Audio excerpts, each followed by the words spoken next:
तर राज्याच्या इतिहासामध्ये पहिल्यांदाच पहिल्या वर्षी 10% आणि टप्प्याटप्प्यानं कपात करत 5 वर्षात 26% विजेची कपात होणार आहे। त्यामुळे वीज ग्राहकांना एक मोठा दिलासा मिळणार आहे। महाराष्ट्र राज्य वीज नियामक आयोगानं महावितरणच्या याचिकेवरती निकाल दिलाय आणि त्यामुळे आता वीज दर कपात होणार आहे। मुख्यमंत्री देवेंद्र फडणवीसांनी या संदर्भात एक एक्सपोज टाकली आहे आणि माहिती दिली आहे। त्यांनी काय म्हटलेले आपण पाहूयात।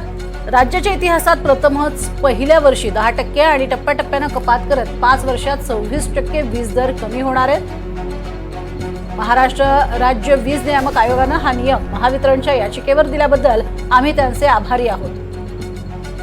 या अध्यादेशाचा लाभ घरगुती ग्राहक, औद्योगिक ग्राहक आणि व्यावसायिक ग्राहक अशा तिन्ही वर्गवारीमध्ये होणार आहे। राज्यात 100 युनिटपेक्षा कमी वीज वापरणाऱ्यांचं प्रमाण हे 70% आहे। त्यांच्यासाठी 10% इतके दर कमी होतील। तर बळीराजाला दिवसा आणि खात्रीचा वीज पुरवठा होण्यासाठी मुख्यमंत्री सौर कृषी वाहिनी योजना 2.0चं काम युद्धपातळीवर सुरू आहे, अशी माहिती स्वतः मुख्यमंत्र्यांनी दिलेली आहे।